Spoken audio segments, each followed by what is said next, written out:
ele. Eu, não, calma. Aí começou a dar chute na cara do ladrão. Aí eu, para, pô. Aí ele, esses caras mataram meu irmão, Eu falei, ele matou seu irmão? Ele falou, não, os caras foram roubar o carro do irmão meu e mataram ele. Teu ódio, mata ele. Eu falei, não, cara, pelo amor de Deus, esse cara já tá baleado, não chuta mais ele. Eu falei, ó, vai lá no meu carro, pega meu celular. Aí ele foi na cabine, catou meu celular. Eu falei, ó, liga o número tal. Ele foi ligando, eu falei, você tá ligando na rota. Quando eu atender, você me dá. Aí ele me deu. Aí eu falei, ó, atende de Pagano, tô aqui na rua tal. Cara, era uma da hora no Shopping Penha, vieram me assaltar. E minha mulher trabalhava, era gerente de uma loja. E tinha um dono de uma rede de loja, mó metidão, um boyzão, que ficava dando em cima da minha mulher. E o motorista, e o segurança dele era da rota noturna. O cara chegou pra mim na rotona e falou, ô chefe, meu patrão é talarico, ele fica dando em cima da mulher do senhor lá no shopping. Ela não dá mole pra ele não, ela é correta. Mas ele tá de olho na mulher do senhor, viu? Eu falei assim, ô irmão, fala pra ele, cara, que eu sou tenente de rota, mano. Que eu tenho um proceder diferente. Fala pra ele não arrumar pra cabeça dele, não. Tanta mulher solta aí, ele vai querer pegar a mulher do tenente da rota, mano. Ele falou, não, chefe, pô, eu vou dar um toque nele. Eu falei, beleza, os caras vieram me roubar na porta do shopping. Eu matei o ladrão na porta do shopping. Nunca mais ele deu em cima dela. Ai, cara. Foi da hora. Tu foi buscar tua mulher no shopping? É, mano, eu tô parado. E na moral, eu sou bunda mole, velho. Eu sou puta bunda mole. Eu faço de tudo pra eu não arrumar treta. Porque eu ando, eu tô armado. Eu ando armado 24 horas. E se eu puxar, eu dou mesmo. Eu atiro. Não tenho dó de atirar, não. Então, eu não quero ir pra cadeia. Eu tenho mulher, filho, eu tenho uma vida boa. Eu sou um cara decente, trabalhador, honesto. Eu não tenho vontade de ficar na cadeia. Então, pra eu puxar minha arma e atirar, vai ser naquele momento que eu sei que eu vou conseguir me defender juridicamente. Beleza? Então, se eu puxar, eu vou atirar. Porque eu tenho certeza que eu vou conseguir me defender. E aí, o que acontece? Na rua, por exemplo, briga de trânsito. Eu não saco arma. Qualquer treta assim, eu não puxo arma. Eu posso até dar uma discutida assim, depois, tá, vai, falou, tchau, sai fora. Entendeu? Porque eu sou bunda mole, cara. Olha os braços. Eu não sou tipo bombadão. Não vou ficar saindo na mão. Vou apanhar. Que bom que é assim. Vou apanhar, não sou trouxa. Entendeu? Então eu não arrumo treta, de jeito nenhum. E eu sempre fui assim, desde mais novo. E esse dia, eu parei o carro e eu tinha feito uma coisa que eu fazia raramente, que era levar a minha farda no carro pra lavar. Porque chega uma hora que ela fede, né, mano? Você usa 3 serviços, você tem que levar pra lavar. E eu enfiei a farda da rota embaixo do banco, eu tinha uma caminhonete. Eu parei o carro e liguei pra ela. Falei, ó, cheguei, pode sair. Tava na frente do shopping.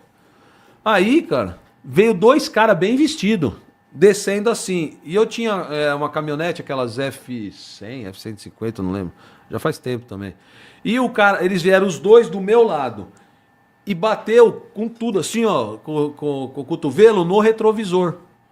Eu olhei, mano. Juro, cara, na hora eu pensei que fosse o cara que tava dando em cima dela, porque eu tinha acabado de falar com o polícia da rota, tipo uma semana antes. Aí eu falei, mano, será que esse aí é o talarico? Que tá vindo aqui querer arrumar treta? Aí eu olhei e falei, mas cara folgado, velho. Só que eles bem vestidos, por isso que eu não pensei em ladrão no primeiro momento. Sim. Mas eu já catei a quadrada e fiquei olhando aqui, arrumei o retrovisor, fiquei olhando, falei, que porra é essa, mano? Os caras, quando eles passaram a caçamba, eles deram os 2 passos, cada um sacou uma, abriram e veio um de cada lado. Quando ele veio bem pertinho de mim, ele tava com uma embelsa e blusa, ele levantou e falou, perdeu, boy. Eu abri a porta e dei, pau! Eu catou aqui assim, ó, mano, saiu aqui, ó, era 9 Walter, né? Eu usava uma Walter da rota. Catou aqui, ó, atravessou ele no meio e saiu aqui embaixo. Ele desmanchou, mano. A hora que ele desmanchou foi a minha sorte, porque eu e ele tava de frente um pro outro, se ele tivesse apertado o gatilho, ele tinha me baleado. Ele soltou a arma, caiu no chão assim, ó, desmanchou, eu desci, a hora que eu desci, o outro deu um monte, pau, pau, tudo em mim assim, ó. Só que passou pela caçamba e eu abaixei, né? Então não me acertou nenhum. Aí, eu pisei do lado da cabeça dele assim, ó, levantei a minha pra dar no cara, a minha munição ficou parada na janela. Uhum. Aí eu fiquei apertando, não saía assim, e ele começou a correr.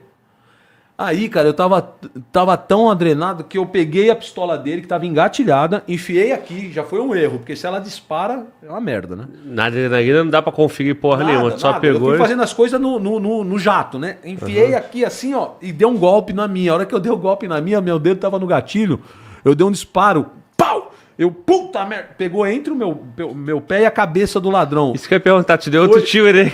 O ladrão, juro, cara, não acertou nele, mas o ladrão fez assim, ó, não me mata não. Eu falei assim, não, foi acidental, cara, fica na sua. Aí eu levantei, cara, eu juro, mano, eu levantei e comecei, pau, dá no outro. Ele virou a esquina.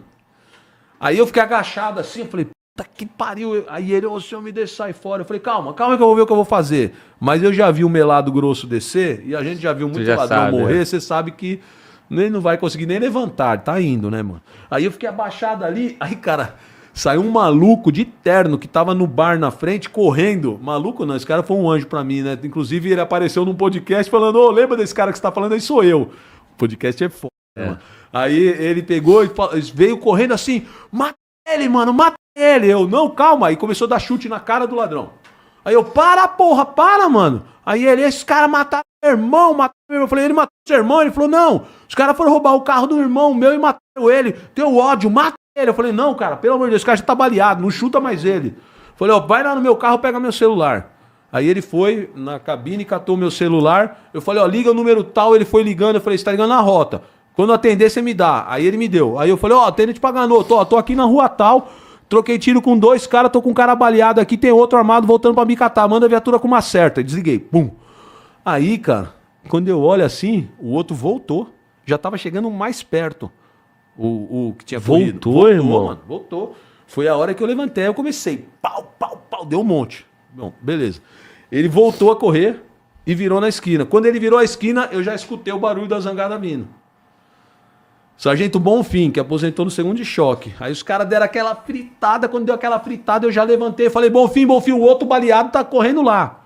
Eu tenho certeza que eu baleei ele. Ele virou a esquina lá, os caras, tá pela ordem aí, chefe. Falei, pela ordem, cola lá que o outro acabou de virar a esquina. Aí eles saíram a milhão. Aí quando eu vejo, o tenente Racorte vindo a milhão também. Deu aquela fritada, desceu. Ele, e aí, irmão? Eu falei, aqui, mano, pode socorrer que já era, mano. Pode socorrer, mas já era. Tá ruim, tá descendo melado aí. Os caras, bota aí, vamos socorrer. Só que enquanto os caras estavam girando a viatura pra socorrer, a minha digníssima tinha acabado de sair da loja e tava na calçada. Aqui que ela viu o meu carro, um corpo e o sangue atravessando a rua. Ela desmaiou, bum, caiu. Tadinha, cara, da tua esposa. Não acredito, mano. Minha mulher me ama, meu. Porra, meu irmão, ama. Caralho, eu te amo, meu irmão. Eu te amo. É outra coisa, meu irmão, que eu não sei dizer. Gosta mesmo. Que aí, isso? Tanto que o meu sogro na época falou assim, larga dele, olha isso é vida e tal. Mas não largou, até casou. E esse cara, você sabe que esse ladrão é outra coisa interessante, né, meu? Eu tenho um recorte desse jornal, dessa ocorrência e tal. Foi bom que pararam de dar em cima da minha mulher no shopping, né? Porque imagina o que foi aquilo na porta do shopping. Mas o que é mais interessante é o seguinte, quando eu era aspirante, eu fui pro centro, lembra que eu te contei que eu fui pro centro? Lá no centro da cidade tem um restaurante, mais assim, ó, famosaço lá, antigo, cara, de comida italiana, massa. E quando eu era do tático do centro, recrutinha, a gente parava com a barca lá pra pegar marmita de massa pra comer. E a gente tinha um puta bom relacionamento com os donos, com o gerente, com o garçom.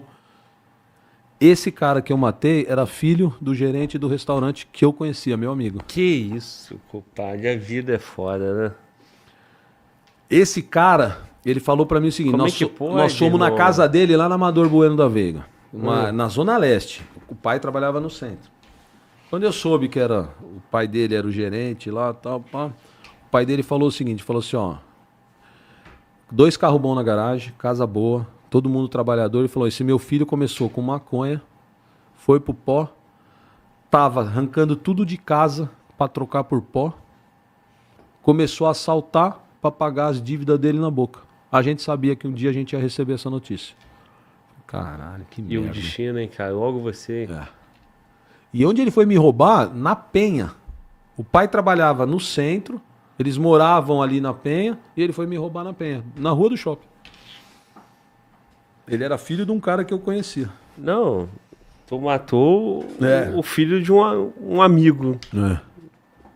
Agora, irmão, no shopping, né, os caras nem aí pra nada, né? Na porta, lá de fora, né? Sim, mas Não, que... Movimentado e tal. O ladrão pra catar carro assim, eles não estão nem aí não, né, mano? Você sabe que eu fico pensando... Eu penso desde sempre dessa ocorrência, eu penso que é o seguinte, que quando ele deu a cotovelada, ele queria que eu debatesse com ele. Aí ele ia mostrar que tá armado, mandar eu ir pro meio, eu ia sentar um de cada lado e não ia chamar a atenção de ter que sacar a arma, entendeu? Mas eu fiquei quieto. Ele deu a cotovelada e eu fiquei quieto, fiquei olhando. Que porra é essa, mano? Eu fiquei olhando, catei a arma e fiquei olhando. Então, a minha bunda molice quebrou o esquema deles, né? Porque se eu tivesse ali, ô, mano, tá louco, tá fazendo, ia começar a conversa, ele já ia falar, mano, é assalto todo, vai pro meio aí, vai pro meio. E não ia sacar. Como eu fiquei quieto, ele não teve reação, ele bateu, ficou me olhando, eu não falei nada, ele continuou andando. Aí falou, então vai, vamos enquadrar o boy aí. E sacaram. Quebrou o processo, Quebrou né? o processo, eu acho que foi isso que aconteceu. E aí no improviso. Agora, também tem a questão que eles têm certeza que ninguém vai estar armado, né, irmão? Então, tipo assim, o cara... Tomou. Se ele tivesse plotado de alguma forma que tu fosse polícia, ele ia num outro carro. Pô.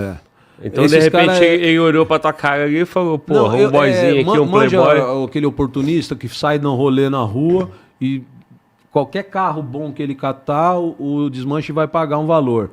Então ele foi, viu um boyzinho parado dentro de um carro, o cara de Zé Ruela, ele falou, pô, isso aqui é boy, vamos catar. Pá. Se fudeu que era rotona, mano. Meu irmão, aí imagina, mano, fechou o shopping, né? Então... Deu um fuzuê do cacete no shopping. Na verdade, assim, eu fui buscar minha mulher no último horário, né? Que era 11 horas da noite, quando fecha as lojas. Tá, então já tava praticamente fechando. Mas o legal foi o dia seguinte, né? Porque todo mundo comentava no shopping que um cara trocou tiro e matou os caras na porta. E aí falava, é o namorado da mina da loja tal lá. Então... foi da hora. Os talaricos falaram, ali é melhor não, né, mano? Deus te deu a oportunidade pra tu resolver o problema da forma light, suave, né? Agora, irmão, e a esposa desmaiou? Como é que ficou? Desmaiou, cara. Aí os polícia foram nela, ajudaram ela e tal. E esse sargento Bonfim, que voltou, levou ela pra casa. Entendeu? Aí que meu sogro tal, pô, viatura trazendo, aí ela contou tudo que tinha acontecido. Tu não tinha casado ainda, Não, isso aí era vocês namorando. Era namorado. Porra, cara, isso tem quantos anos? Isso deve ter sido tipo 97, 98. Eu casei em 2000. E tu já nas aventuras aí, né? Mano, várias. Eu tenho uma, cara, eu era muito louco, mano, muito louco. Essa eu preciso contar, que é engraçada. Essa eu nunca contei. Manda. Pô, você botou o que nessa porra, que é o chá da... É água, não? Eu acho que é só água, né? É água carioca, você vai se soltando, né, irmão? Eu vou contar porque já prescreveu, já faz mais de 20 anos. Logo que nesse período que eu tava na rota, né, mano? A gente andava, tipo assim, vem do bicho, né? Porque você ficava o dia inteiro andando nas quiçaças. Catando, apavorando, ladrão, trocando ideia, fuçando, mandando o cara pra cadeia, trocando tiro, mandando o cara pro inferno. E aquela vida louca, né, cara? Então você ia pra casa, você tava, tipo assim, ou esgotado que caía e dormia, ou você tava ainda na adrenalina milhão. E preocupado, né? Preocupado. A gente andava na rota, os caras falavam, meu, cuidado com pegadinha, hein, mano. A gente teve casos em São Paulo de o cara ir, chegar lá pra matar, entendeu? Então você não ficava, qualquer mulher te ligava, vem aqui, você vai. A gente orientava os polícias, falava assim, cuidado, mano. Cuidado. Às vezes vem um negócio, uma isca, você vai ver, é o crime que tá te puxando. Não vai. Vai em quem você conhece... Vai em quem tem procedência, quem tá te indicando, não vai em qualquer coisa. Beleza? Então é uma fase que você fica muito, você vê bicho. Tanto que quando eu fui baleado no pé na troca de tiro que vieram sequestrar a minha vizinha, no domingo, tipo assim, eu tava em casa, tinha acabado de comer uma macarronada, eu tava suando com a macarronada, eu fui pegar meu carro pra tirar da garagem, eu vi os ladrão vindo, eu bati o olho e falei, puta, é ladrão. Porque você tá... Que nem agora. Agora eu tô meio Zé Ruela, eu tô bobão, entendeu? Não tô tão bicho quanto eu era, não. Também não é muito trouxa, não. Mas não sou que nem eu era naquela época. Sim. Que só de bater o olho eu já ficava, falei, meu Deus do céu. Entendeu? Hoje eu sou mais na manha, tô mais velho. Mas, minha mulher, cara, fez uma faculdade de um pessoal mais moderninho, assim, um pessoal mais, vamos dizer assim... Paz e Amor, essa galera... Fez humanas. Essa galera de humanas. Fez faculdade de humanas, tá bom. Entendi. Na verdade, o dela é desenho industrial, mas as amizades, a faculdade lá, a faculdade de boizinho lá em São Paulo. Sim. O pessoal, filho de vó, manja? Tá bom. O pessoal que toca guitarra, cabeludinho, pá. Uhum. E minha mulher, como ela trabalhava muito em shopping, ela tinha muito amigo homossexual. Entendeu? E eu era de quartel, rotona, mano. Então, eu não tinha muita relação com as amizades dela. Eu era muito fechado. E ela sabia como eu era, ela evitava. Então, eu não tinha muito contato com os amigos dela. E aí, um dia, cara, teve uma festa na casa de um irmão de uma amiga dela, no interior. E ela, vamos. Eu falei, porra, tô cansado do serviço, mas vamos. Eu falei, tá bom, então vamos. E nós vamos dar uma carona pra um casal de amigo meu. Esse casal, a gente é amigo até hoje, mas o casal, tipo assim, o cara, mó nerd, e a menina também, entendeu? E eles estavam no carro comendo aqueles salgadinhos, tipo fandango, sabe? Uhum. E a gente pá na rodovia, na Bandeirantes, cara. E eu tô lá no carro, eles conversando, tudo que é assunto, somzinho ligado, pai, eu aqui dirigindo. Vem um carro, mano, a milhão, com 3 cara, e na minha traseira assim com tudo e começa quase bater. Eu olhei aquilo e eu já tava uns 110, 120 por hora. Falei, que porra é essa, mano? Peguei, dei seta e joguei pra faixa 2. Os caras passaram me encarando assim com cara feia. Eu olhei, não quis assustar eles. Falei, mano, já peguei, botei a arma aqui e continuei. Só que eles foram embora. E eu mantive essa velocidade, só que na faixa 2. Estava, de madrugada, assim, bem tarde mesmo, e vazia a rodovia. E eu comecei nessa velocidade, chegar perto deles, eles foram diminuindo. Aí eu passei, só que na faixa 2. E fui pra frente. Quando chegou mais pra frente, eles foram ficando bem pra trás, eu seta pra esquerda, voltei pra faixa 1, 120. De repente os caras vêm com tudo. E começa a quase bater. Falei, mano, os caras tá com arte. Catei o cano assim, abaixei um pouco. Joguei, deixei passar. Quando foi passar, eu botei o cano assim, ele jogou o carro, que ele quase bateu na minha frente. A hora que ele foi pro outro lado, eu já catei o revólver e comecei, pau! Comecei a atirar. Mano, ele foi pro lado assim, eu passei o revólver pro outro lado e fui assim na cara da minha esposa, na época namorada, né? Falei, abaixa o vidro. Ela, pelo amor de Deus, não faz isso. Eu, vai, caramba. Só que os caras pegaram e entraram com tudo assim e saíram. Aí eu, porra, botei o revólver assim. Cara, quando eu olhei no retrovisor, o casal, os fandangos estavam tudo caídos assim, Aí eu falei, tudo bem? O pessoal, como bem, cara? Pelo amor de Deus, o que você tá fazendo? Eu falei, não, calma, os 3 caras, não sei se estavam querendo me matar, o que eles estavam fazendo. Estão tentando bater em mim lá atrás, tentaram fechar meu carro, vocês não viram nada? Não. Meu Deus do céu! Nossa, eu acho que eu vou morrer, eu vou infartar. Eu falei, não, calma. Aí fechei o vidro, falei, cara, vamos pra festa aí. Continuei na estrada, fui embora. Aí chegamos lá, né, na festa. Tava toda a voz arada, as meninas tocando violãozinho, pá, todo mundo moderninho, e eu, o diabo rotariano, que não fala com ninguém, tudo duro. Adivinha qual foi a conversa da noite inteira? Esse psicótico, esse louco, agora na estrada, deu um monte de tiro no carro, não sei o quê. Aí os caras vinham, é verdade que você atirou no carro? Eu falei, eu sou polícia, o cara tá tentando bater na minha traseira, a estrada toda. Eu dou passagem, o cara tentou me fechar, 3 caras me olhando feio, eu sentei o pau. Então, mas era uma época, mano, que a gente reagia, que a gente fazia uns negócios desse, não é que nem agora, né, meu? Hoje em dia, você vai fazer um negócio desse, você pensa 100 vezes, cara. Você tem que ter muita noção do que tá acontecendo. Porque senão você vai pra cadeia. Entendeu? Então, eram tempos completamente diferentes, de risco, da gente a risco, caramba. Graças a Deus isso aí não me deu problema nenhum, e hoje eu posso contar porque já passou mais de 20 anos, mas pra você ver como minha mulher já passou uns sustos na vida dela. Caralho, pai. Não, e o casal voltou com vocês ainda da festa? Não, eu voltei sozinho com a minha mulher. Nenhum amigo da minha mulher. Justo, né? Ninguém quis carona mais, né, ninguém mais andou comigo até hoje, mano. Cara, e o casal? Esse casal é amigo até hoje também? O casal e nós encontramos com eles. Comedor de fandangos? Os comedor de fandangos são amigos mesmo. Cara, mas não pega carona, né? Não pega carona, exatamente. E já ouviram mais várias outras aventuras, né? Já acostumaram.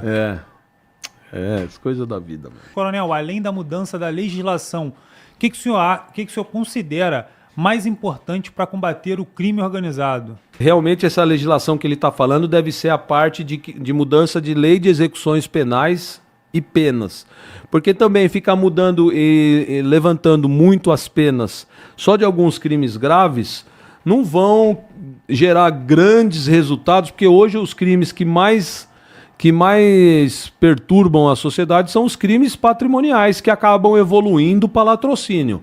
Mas eu falo em alguns podcasts o seguinte, as pessoas não têm grandes medos de morrer. Porque morrer, cara, quem que morre vítima de homicídio? É o briguento? É o cara que sai com a mulher de cara briguento? Ou é o devedor contumaz estelionatário que deve, não paga e ainda desfila de coisa boa? Então, normalmente são essas três tipos de pessoa que morre vítima de homicídio. Vítima de homicídio, se você não for nenhum dessas três tipos de pessoa, dificilmente alguém vai vir te matar. Então, as pessoas não têm medo de morrer em homicídio. As pessoas têm medo de morrer vítima de um assalto que evolui para um homicídio, que é o latrocínio. Se a gente não aumenta as penas do roubo, o roubo continua atordoando a sociedade. Então, ficar falando só de aumento de pena, de terrorismo, de morte de agente do Estado, não vai surtir o efeito desejado em termos de segurança pública, porque nos crimes patrimoniais a gente precisa mexer. Crime patrimonial, que o roubo, a pena é de 7 anos e o cara puxa 1,5 no fechado, isso aí é um convite para o assalto. Então, precisa mexer nos crimes patrimoniais.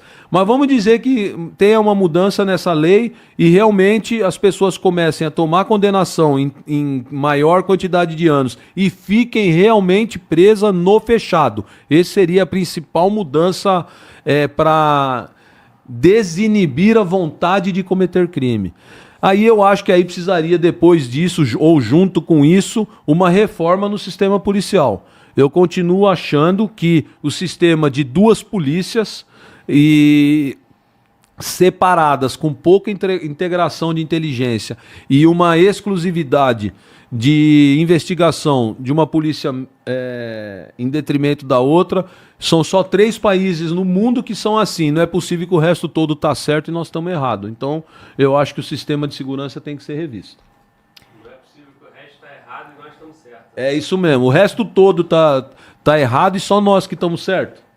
É bem por aí mesmo. Coronel, você acredita que para acabar com a interferência da política na segurança pública, os cargos de secretário de segurança ou administração penitenciária deveria ser cargo de carreira ao invés de ser cargo de QI, né? E não QI que ele fala aqui, né? Quem indica? Eu vou falar uma coisa para você, assim, secretaria é cargo político realmente. Eu não acho que é nessa mudança que garantiria autonomia. O que garantiria autonomia é nas chefias. Então, o delegado-geral e o comandante-geral, esses tinham que ser cargo eletivo dentro das instituições, como mais ou menos nos moldes do Ministério Público, com garantias de não ser removido, a não ser com o devido processo.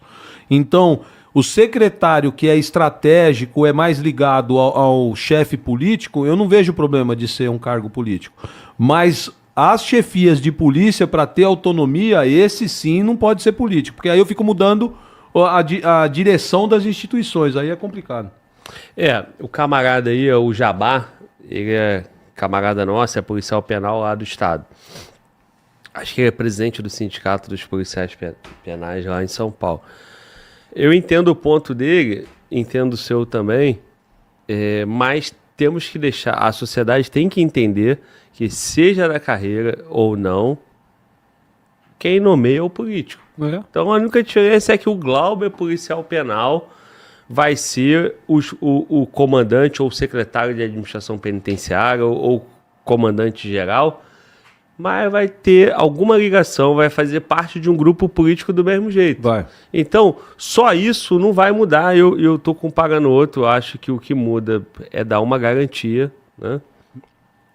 Teria que pensar bem uma forma desses comandantes de polícia É igual às agências. terem garantias. Aí sim. Agora, o cargo de secretário, ele é um cargo naturalmente político, ele é uma nomeação ali do secretariado. É a mesma coisa de você falar o seguinte, pô, o governador abaixo dele, todo mundo tem garantia. Aí, meu amigo, ele não consegue montar time.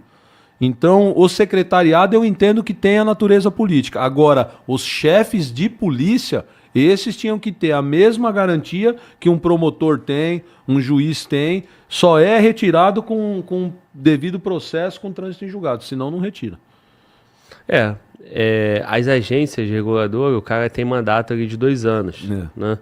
Então o cara vai chegar e vai falar, meu irmão, em 2 anos eu vou promover uma mudança aqui. Difícil, hein, irmão? É difícil. Difícil, porque aí você vai para a estrutura de batalhão, qualquer coisa, o comandante do batalhão é trocado, né? As regionais, eu não sei Tudo. como é que é dentro da Os polícia, capitães. aqui é CPA, né? O comando de policiamento de área, sei lá, o nome exato. Tu vai pra delegacia, cara, porra, o delegado fica titulado numa delegacia 6 meses, vai embora. Então, cara, essa estrutura de gestão administrativa da polícia tem que mudar. Porque com a legislação que tem, com o efetivo que tem, a polícia podia fazer mais se ajustar só a gestão. Porque, meu irmão, tem coisa aí que é contraproducente, mano. Não funciona. Funciona. Um delegado de polícia 6 meses está aqui, daqui a 6 meses está na puta que pariu em outro lugar. Não tem continuidade, né? Não tem continuidade, irmão. Não, nem nos casos de E nem nos investigação, comandantes de batalhão e no também. batalhão também. Você não consegue. A própria tropa, quando um comando fica um relativo tempo, a tropa entende onde esse cara quer chegar. Fica mudando toda hora, ela fica perdida. E engraçado que tem uns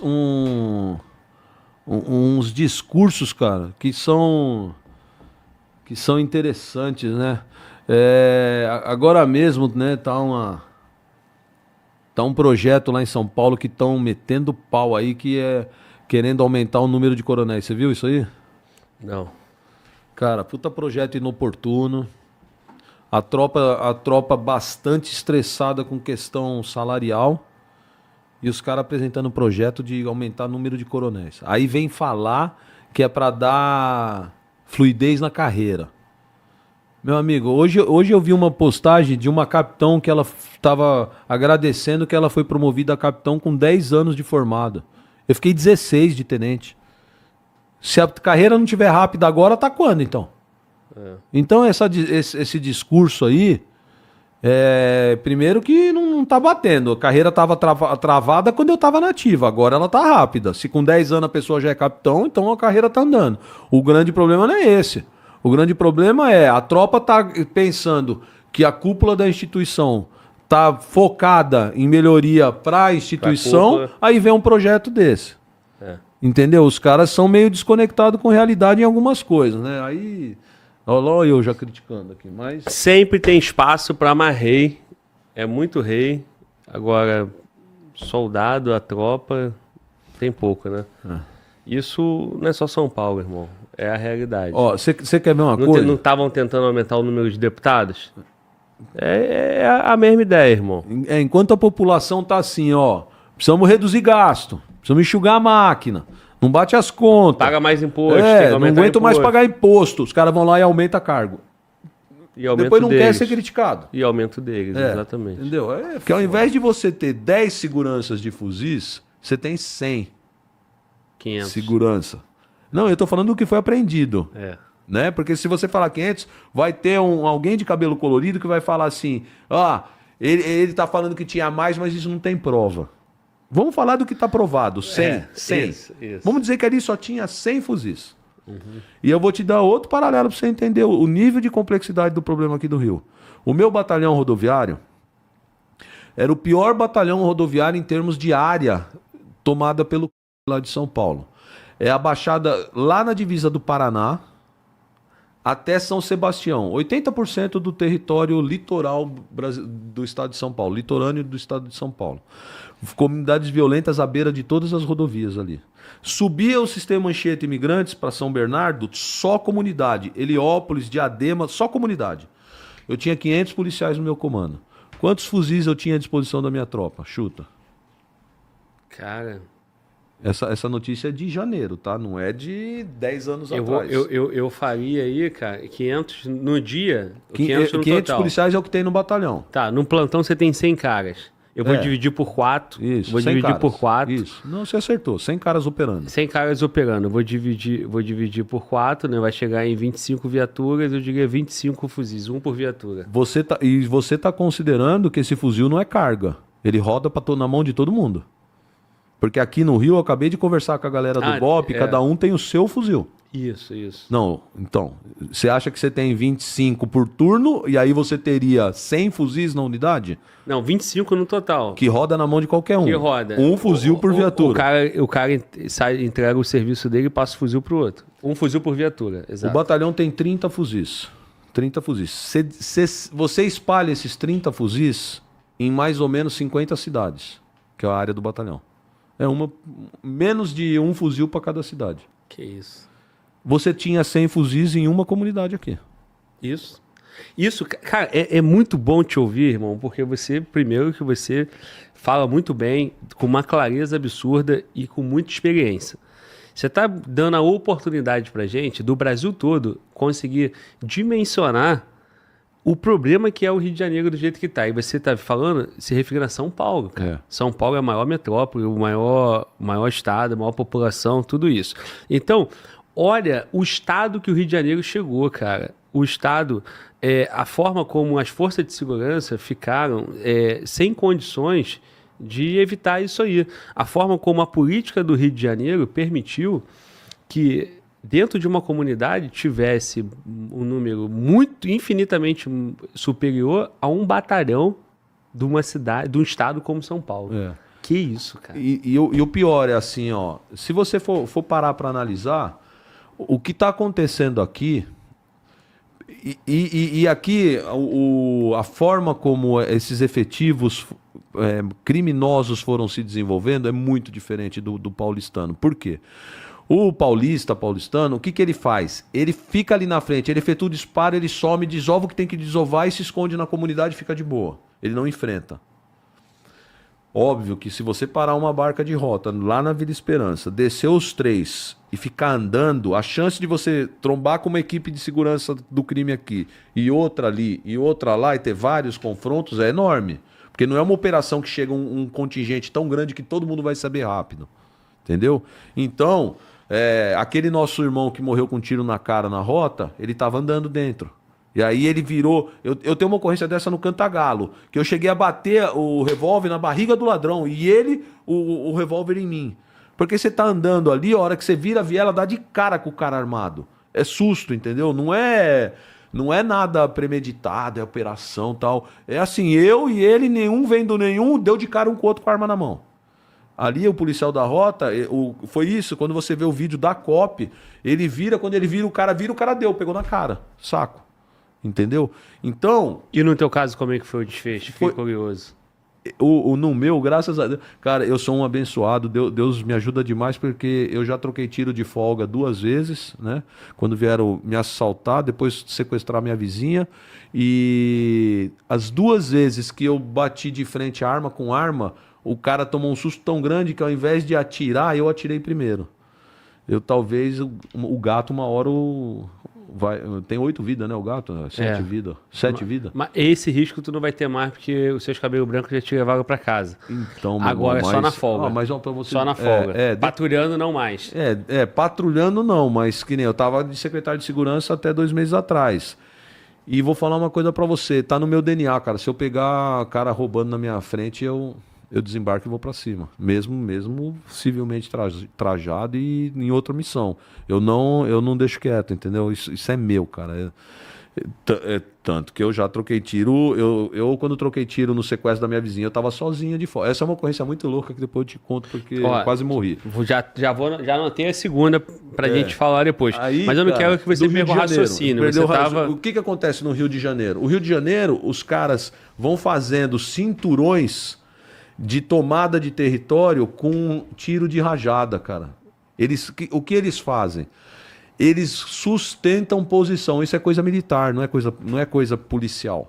É sustentar posição. Enquanto em São Paulo o cara atira para correr e sumir no terreno, aqui no Rio eles permanecem na posição sustentando disparo de rajada. E aí tem um fator muito pior. Essa quantidade de fuzis indiscriminadamente na mão de um monte de cara sem nenhuma restrição para o disparo, aí fica uma coisa terrível.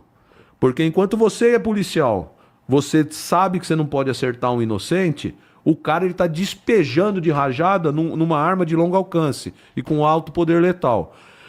Você viu aquela ocorrência de Santa Bárbara, produziu em Santa Bárbara, levou para a Americana trouxe aqui para o Rio de Janeiro os fuzis? A Polícia Federal fez essa matéria essa semana.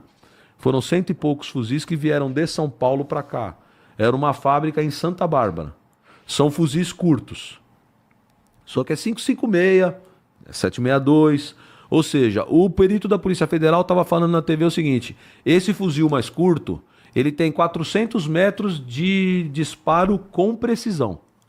E chega a 1.200 metros, 1,2 km sem precisão, mas com poder de matar. O fuzil cabeça maior, cano maior, aí é muito mais ainda o disparo com precisão. Aí você, depois de assistir esse cara falando isso, e você olha quando tá na parede os fuzis apreendidos aqui na operação de vocês, os curtos são bem menor quantidade do que os longos, ou seja, a grande maioria dos fuzis na mão dos criminosos aqui no Alemão e no Penha são fuzis de maior precisão de longa distância. E aí, quando você vê aquele vídeo daqueles dois caras camuflados em cima, fazendo aquela rajada sem parar, eu te pergunto, onde tá indo essas munições? Pois é. Nem ele sabe. Nem eu. Ele tá pondo de qualquer jeito. Eu tava só esperando você terminar. Ele não tá nem pra precisão. Ele vai botar fogo ali, vai concentrar fogo, e eles vão fazendo assim, ó, 3 pontos, jogando fogo no mesmo canto, pô. Isso é o disparo de saturação, de sustentação de posição. Isso. Não tem nada ali de cirúrgico. Não tem nada ali de alvo direcionado. Ali eu estou sustentando disparo para a tropa que está vindo de baixo não subir. E tem um detalhe aí, inclusive. Essa galera que tanto o Morro defende depois da operação, quando ele faz esse tipo de disparo, ele não está nem aí para quem é do Morro. Porque um tiro de 7,62, ele fura barraco. Fura barraco não, fura alvenaria. Então, para acertar a gente dentro das casas, a gente que tá na viela ali abaixado, caramba, é sem massagem, vai acertar. Ou seja, esse exército criminoso que vende quando o morro tá em paz, que ele tá lado a lado com a comunidade, isso é uma mentira, cara. Isso é muito mentiroso, porque a hora que a polícia invade ou o criminoso de outra facção para tomar a boca, eles efetuam disparo de rajada de arma de guerra e aí não preserva a vida de ninguém. Quem tiver no caminho dessa munição vai tomar. Eles são hipócritas, cara. Você tá entendendo? E te falo mais, eu falei hoje pro comandante do BOPE, na reunião que eu tive com ele, eu falei assim, cara, a operação de vocês não dá pra gente fazer uma festa, daquela festa de uma semana comemorando, porque nós perdemos 4 irmãos, cara. Isso não tem preço pra polícia. Morte de policial em combate não tem coisa mais terrível que isso.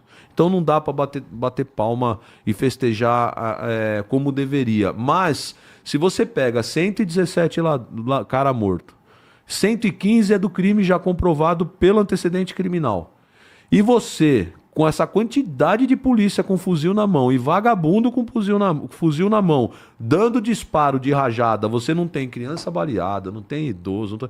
Meu, essa operação, cara, ela tinha que ser estudada.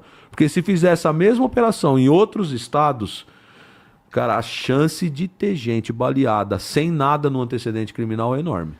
Não, isso mostra o profissionalismo e a competência da polícia do Rio de Janeiro. Nível alto, nível alto. E outra coisa, eu acho que mais do que a competência deles, né, de efetuar o disparo, de incursionar a favela, do confronto na mata, eles tiveram a competência de não dar ao criminoso a possibilidade de provocar ataques intencional com a população. Porque no complexo de Israel, aqui no Rio, que é uma outra facção, que é o TCP, e os caras dispararam na Avenida Brasil, pô. E diversas vezes, em comunidade do Comando Vermelho, eles produziram morte da população para dar o elemento do efeito colateral para botar na conta da polícia. E aí depois eles entram com toda aquela estrutura de guerra informacional, ONGs, imprensa, setores da política, quase sempre de esquerda. Então, eles atuam dessa forma. Cara, se eles pudessem, se eles tivessem tempo para produzir um resultado desse, eles teriam produzido, pô. Oh. Porque aí tava todo mundo falando, a menina fulana de tal, uma criança de nome X, ou um idoso, um jovem de nome X. Eles não tiveram sequer tempo para fazer isso. Ô Glauber, você falou comigo antes de hoje, algum dia? Não, nunca. Nós nunca tivemos contato, a gente não se conhecia. Conhecemos até agora no estúdio aqui. Eu faço uma coluna de segurança pro IG. Tá ali, ó, eu te mostro no celular quando a gente acabar, eu fiz um texto que vai sair, provavelmente amanhã, porque ele precisa fazer a imagem do editorial. Eu falo exatamente o que você falou, cara. Que bom. Que é o seguinte, um dos maiores problemas dessa operação é o crime não atentar da oportunidade que eles perderam de fazer essa maldade de balear pessoas de bem para pôr na conta da polícia. Eles já fizeram em outras oportunidades. Porque eles fazem. É isso aí, eles fazem. Até nisso, acho que esses criminosos que sobraram estão assim. Porra, meu. Não tem um decente morto aí pra gente jogar nas costas desse governador? Olha a situação que essa comunidade fica ali dentro, em termos da maldade que impera dentro da cabeça desses criminosos. E aí, cara, eu tenho falado em todos os lugares que do dia da operação me chamaram, e foi bastante, meu. É que não chega pra vocês aqui que eu tenho ido em coisas pequenas em São Paulo, entendeu? São Paulo tem panelinhas na grande mídia.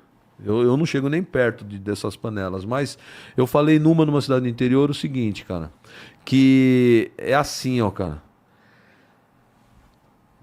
Faz o paralelo com casa de detenção. Casa de detenção, os caras deixaram um presídio ter 6 mil, 7 mil presos, onde do segundo portão pra dentro, nego escolhia qual prostituta ia comer. Tinha um livro que você chegava com as fotos para você escolher qual queria no final de semana. Um menu de comida. Um preso que trabalhava comigo na infiltração falava para mim assim, alemão, me deixa ficar mais uns dias na Gozolândia. O que é isso, Gozolândia? Eles chamavam de Gozolândia. Caramba. Pô, deixa eu ficar mais uns dias na Gozolândia. Eu falei, mano, você tá puxando cadeia no interior. Você veio só sumariar. O juiz quer você de volta na cadeia tua. Eu não tenho como. Ele falou, pô, mas eu tô colaborando, me deixa na Gozolândia. Mas pra que tanto você quer ficar nessa Gozolândia, mano? Puta cadeia jegue, velha, enorme, lotada aí dentro. Ele falava, pô, do portão 2 pra frente é tudo nosso. Se você visse o book das minas que eu posso escolher no fim de semana, mano, deixa eu ficar no fim de semana. Eu, não. O juiz já deu ordem, eu tenho que te levar de volta. Ele, porra, mano, com tudo que eu tô ajudando, você não consegue eu passar um fim de semana que eu... Não consigo. Então, é assim, ó, os caras deixaram lá atrás a casa de detenção chegar num depósito comandado pelo crime, com um monte de coisa entrando. Tinha o problema da AIDS naquela época, tal. E aí você vira e fala assim para uma tropa que não é especializada nisso, fala assim, entra e resolve, irmão, que o bagulho virou de vez, o inferno tá na terra, entra e resolve. Aí entra. Acontece um monte de morte, por quê? Porque é combate. Aí, 30 anos depois, os caras estão vendendo carro, casa para se defender judicialmente. E aí eu falo para você, cara, tem uns méritos nessa operação de vocês aqui no Rio, cara, que a gente não pode deixar de perceber. Primeiro, esse governador, cara. Sabe quando que você vê governador abraçar chefe de polícia, botar a cara na imprensa e falar assim, ó, tô junto, a ordem é minha, a gente tinha que fazer. Tem que tirar o chapéu pra esse cara. Eu nem sei quem é, não sei que partido é, eu sei que o nome dele é Castro, mas eu não tenho contato pessoal, nunca conheci. Eu nunca vi, cara, político nesse nível se irmanar com tropa policial depois de um resultado desse. Ó, cara, eu critiquei muito o governador daqui do Rio, então eu acho que eu tenho total condições de falar, porque eu critiquei e critiquei duramente diversas vezes. É natural que o político tente se aproveitar do ganho eleitoral, do capital eleitoral. Mas, no dia da operação, ele tinha tudo para afinar. Porque a tropa estava no terreno, estava produzindo resultado, 16 horas de confronto. E o que o Comando Vermelho fez? Foi o que eu te disse. Eles armaram a operação de uma forma tão bem feita que não deu outra saída para os caras para produzir uma morte intencional de civil, fazer um terror desse. A única coisa que restaram para eles foram tacar fogo não, fechar rodovias, sequestrando ônibus e essas coisas. Então, o que acontece?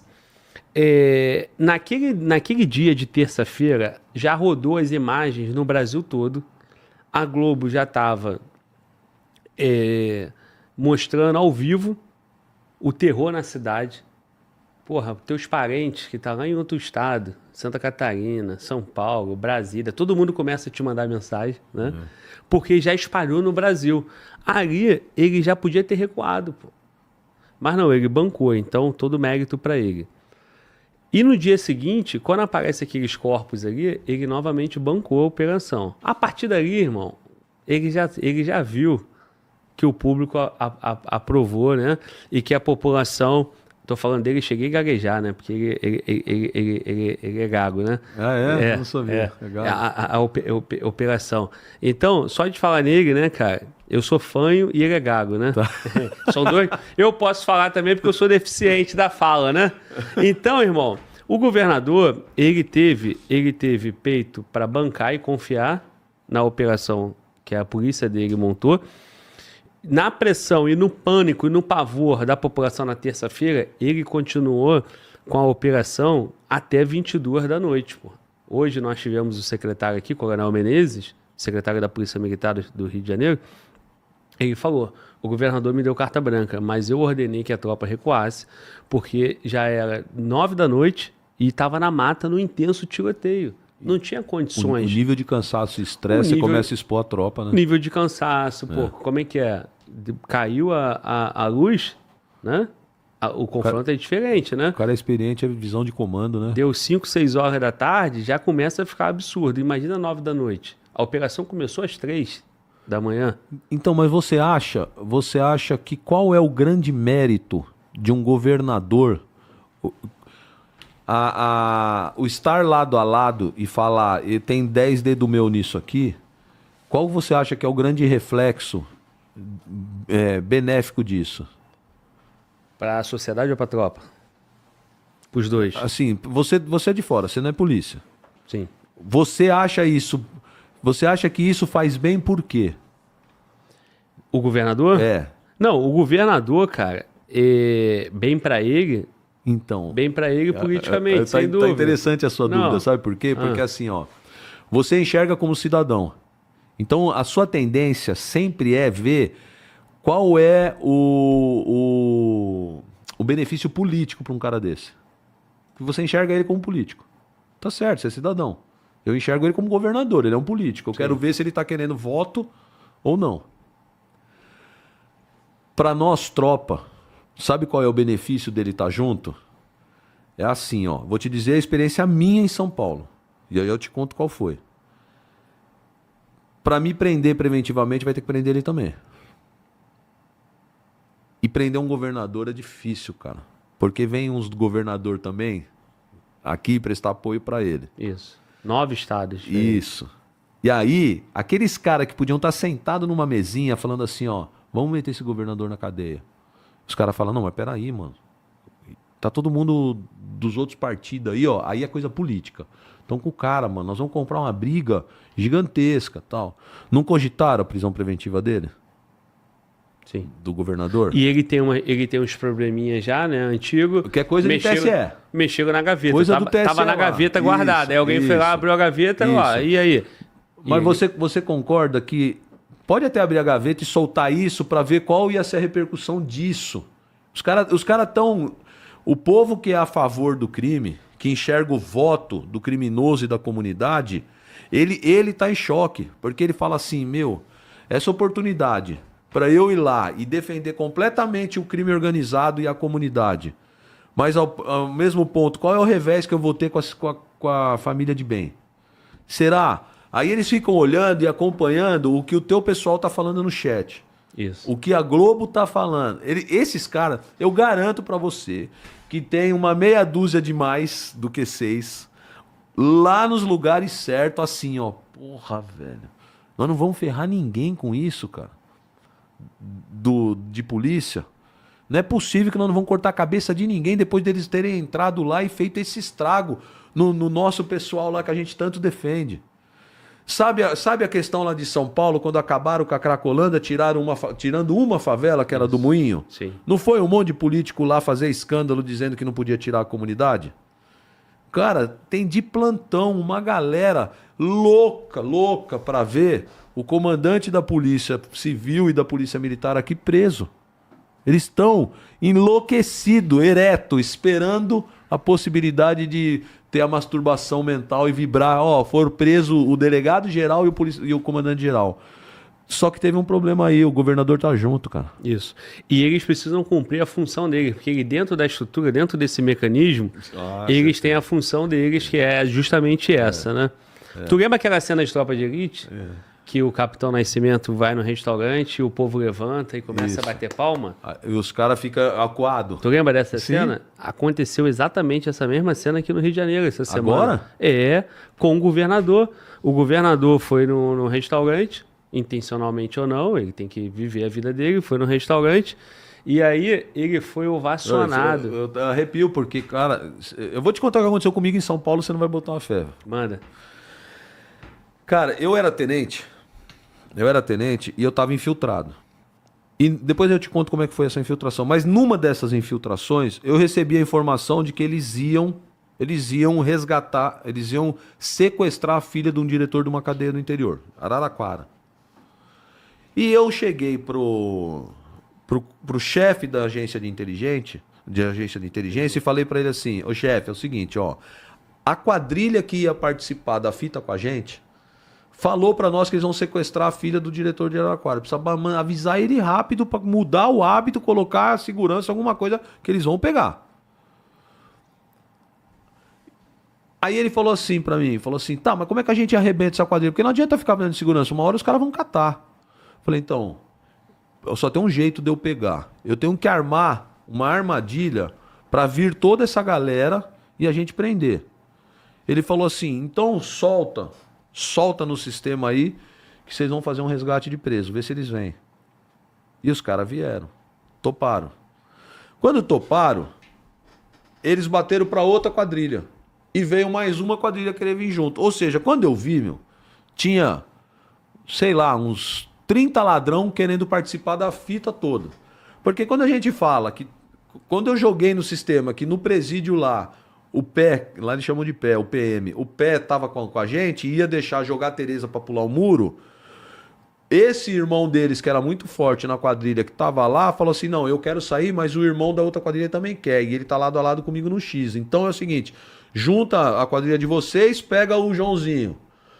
A nossa vai descer o João Luiz. E o outro lá, o João Roberto. Vão descer 3 caras na Tereza.